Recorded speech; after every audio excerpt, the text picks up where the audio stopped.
Today we'll learn about pleural effusion. Pleural effusion is an abnormal collection of fluid in the pleural space.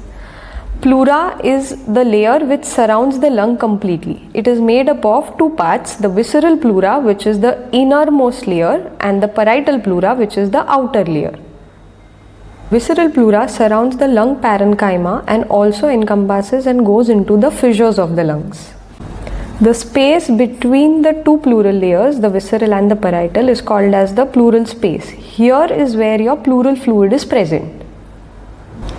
Literature says that about 8 to 10 to about 25 ml of pleural fluid is normally present in the pleural space. This pleural fluid and the pleural layers help in normal expansion of the lungs. When there is accumulation of more than 75 to 100 ml of pleural fluid, it is called as pleural effusion, and it is mostly accumulated in the lower segments of the pleural membrane. Little amount of pleural fluid is called as mild pleural effusion, while when the amount of fluid is more, it is called as moderate or gross pleural effusion.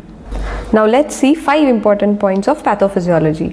It is the accumulation of excess of fluid in the pleural space. Pleural effusion is always secondary to something, either a disorder or a disease or a condition. There are two types, mostly it is transudative or exudative.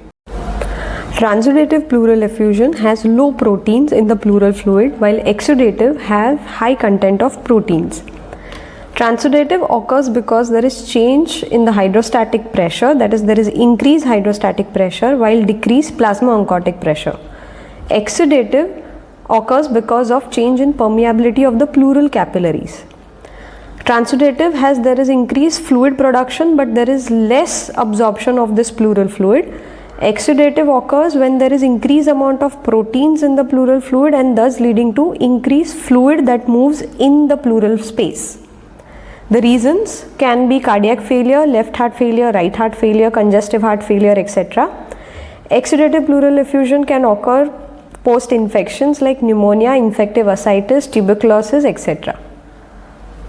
Pleural effusion occurs due to changes in either the pulmonary capillary pressure, the fluid oncotic pressure, or impaired lymphatic drainage, or maybe change in the hydrostatic pressure.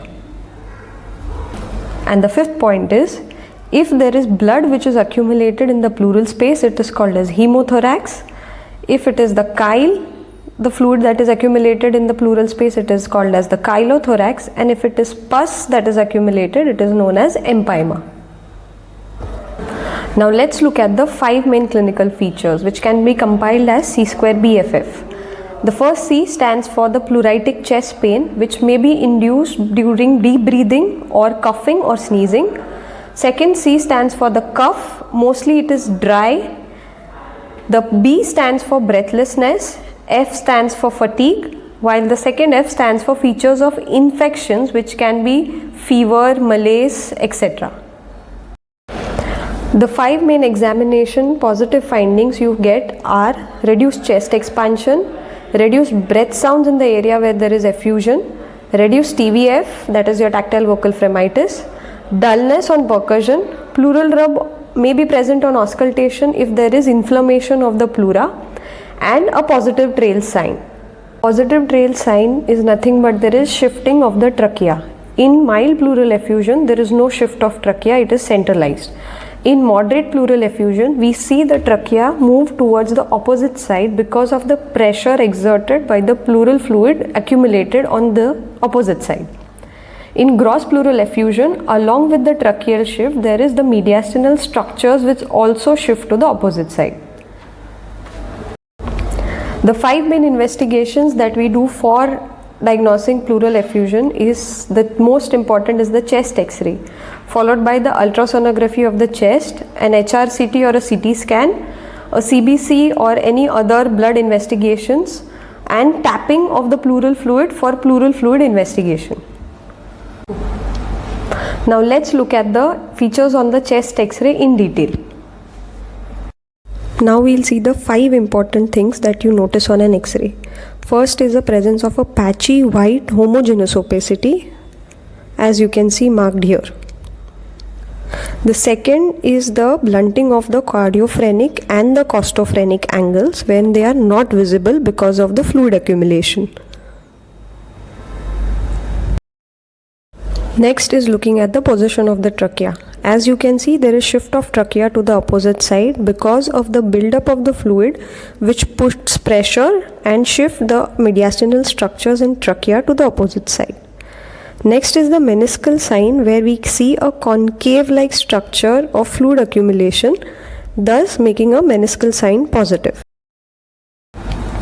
Pleural tapping is also called as thoracocentesis. It is a procedure in which a large bore needle is inserted in between the intercostal space, that is between the two ribs.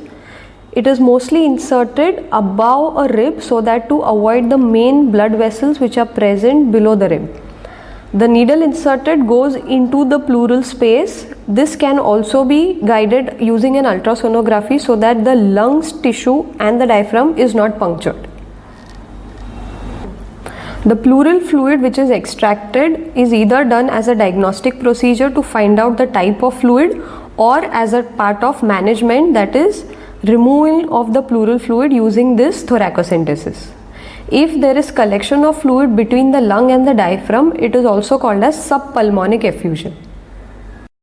Now let's look at the 5 main points of the management. The medical management is looking after the primary cause of the pleural effusion, that is treating the infection or the source of the infection. Second, it can be by inserting an ICD, which is nothing but an intercostal drainage. An intercostal drainage is a tube which is inserted through the intercostal space into the pleural layer, which is sealed in an underwater sealed drainage, which helps in removal of this excessive amount of pleural fluid.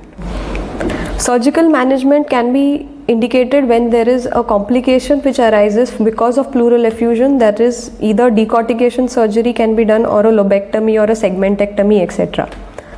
Physiotherapy plays an important role in the management of pleural effusion. Let's see the goals of physiotherapy management. The primary goal is to promote the drainage of the fluid. In case if there is an ICD which is inserted, you give various positioning breathing exercises to promote the drainage of the fluid. The second goal is to increase or improve the chest expansion and also the lung expansion. The third goal is to re-expand the segment that is collapsed because of this restrictive disorder, which is the pleural effusion. Fourth is clearance of the chest in case of secretion accumulation by using various bronchial hygiene techniques. Fifth is postural correction. This is required in patients who have especially who have an ICD. Because of the ICD, they have a lot of pain, and that is why there is a lot of muscle guarding and postural deformities which can set in. Sixth goal is early mobilization, taking the patient out of bed. Positioning improves in drainage of the fluid and also promotes lung expansion. Seventh is to improve cardiopulmonary endurance and capacity by various types of aerobic exercises. Lung transplant is mostly indicated when the pleural effusion is secondary to more probably ARDS or lung cancer. For more such videos, follow NTT Physiolab.